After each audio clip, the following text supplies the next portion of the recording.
Miss Rumphius by Barbara Cooney.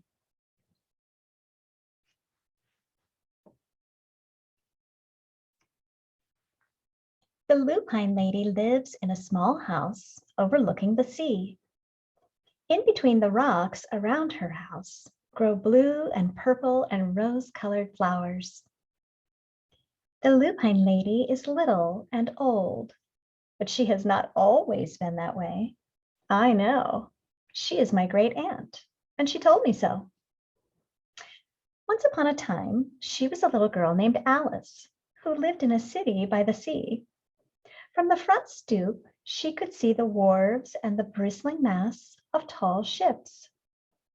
Many years ago, her grandfather had come to America on a large sailing ship.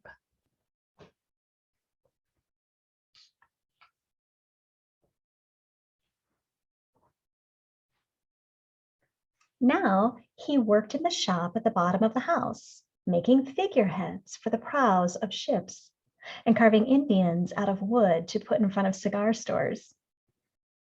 For Alice's grandfather was an artist. He painted pictures, too, of sailing ships and places across the sea. When he was very busy, Alice helped him put in the skies.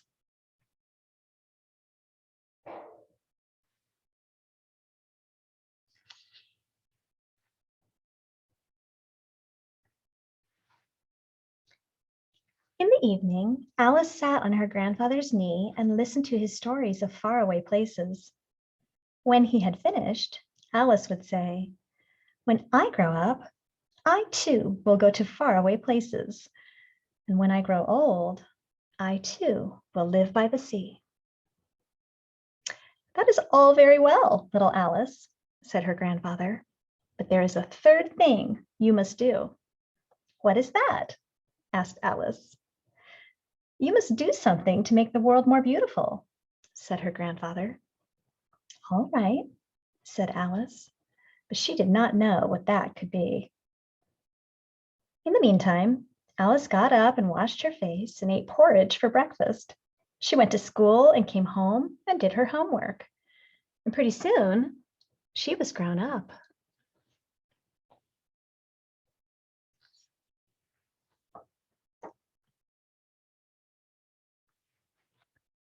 Then my great Aunt Alice set out to do the three things she had told her grandfather she was going to do.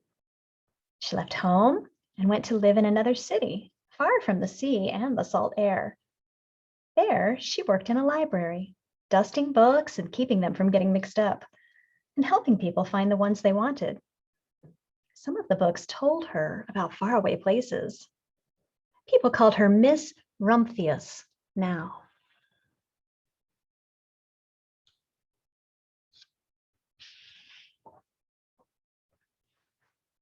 Sometimes she went to the conservatory in the middle of the park. When she stepped inside on a wintry day, the warm, moist air wrapped itself around her, and the sweet smell of jasmine filled her nose. "This is almost like a tropical isle," said Miss Rumphius, "but not quite."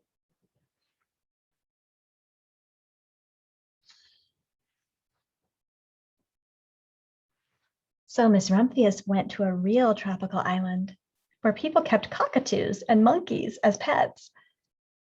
She walked on long beaches, picking up beautiful shells. One day, she met the Bapa Raja, king of a fishing village. "You must be tired," he said. "Come into my house and rest." So Miss Rumphius went in and met the Bapa Raja's wife.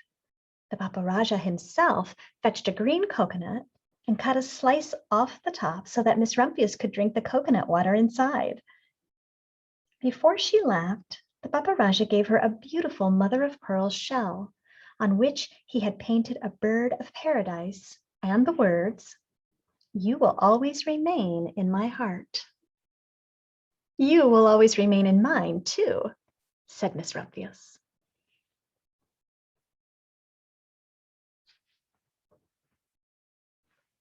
My great aunt, Miss Alice Rumphius, climbed tall mountains where the snow never melted. She went through jungles and across deserts. She saw lions playing and kangaroos jumping. and everywhere she made friends she would never forget. Finally, she came to the land of the lotus eaters, and there, getting off a camel, she hurt her back. What a foolish thing to do, said Miss Rumphius. Well, I have certainly seen faraway places. Maybe it is time to find my place by the sea. And it was, and she did.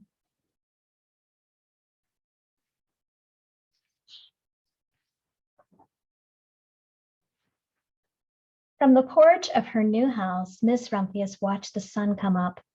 She watched it cross the heavens and sparkle on the water, and she saw it set in glory in the evening. She started a little garden among the rocks that surrounded her house, and she planted a few flower seeds in the stony ground. Miss Rumphius was almost perfectly happy. But there's still one more thing I have to do, she said. I have to do something to make the world more beautiful. But what? The world already is pretty nice, she thought, looking out over the ocean. The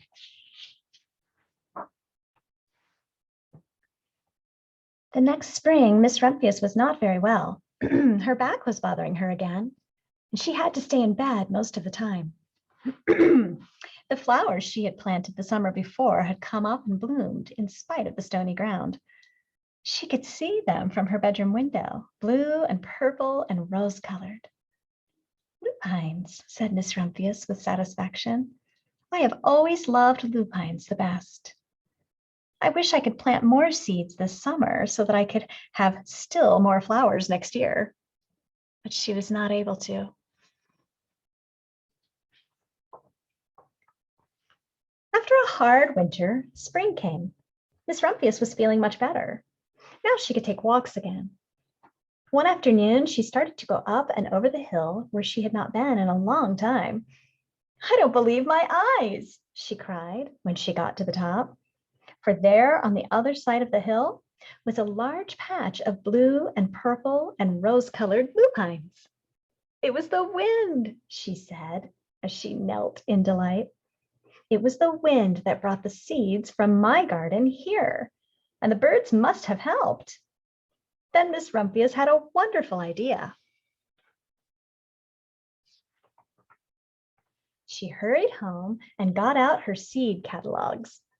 She sent off to the very best seed house for 5 bushels of lupine seed. All that summer, Miss Rumphius, her pockets full of seeds, wandered over fields and headlands, sowing lupines. She scattered seeds along the highways and down the country lanes.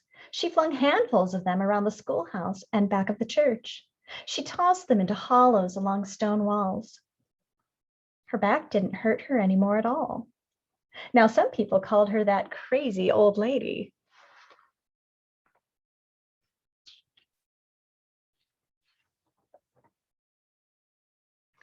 The next spring, there were lupines everywhere. Fields and hillsides were covered with blue and purple and rose-colored flowers. They bloomed along the highways and down the lanes. Bright patches lay around the schoolhouse and back of the church. Down in the hollows and along the stone walls grew the beautiful flowers. Miss Rumphius had done the third, the most difficult thing of all.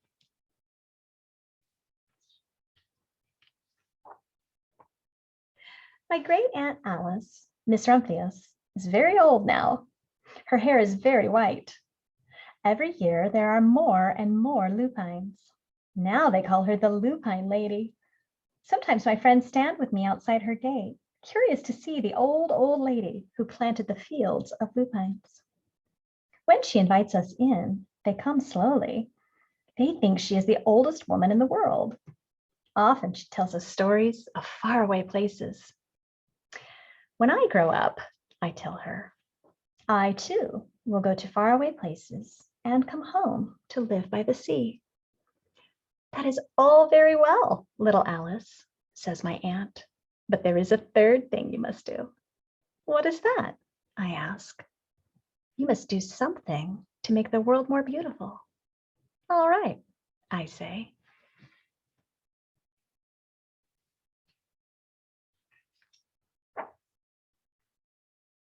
but I do not know yet what that can be.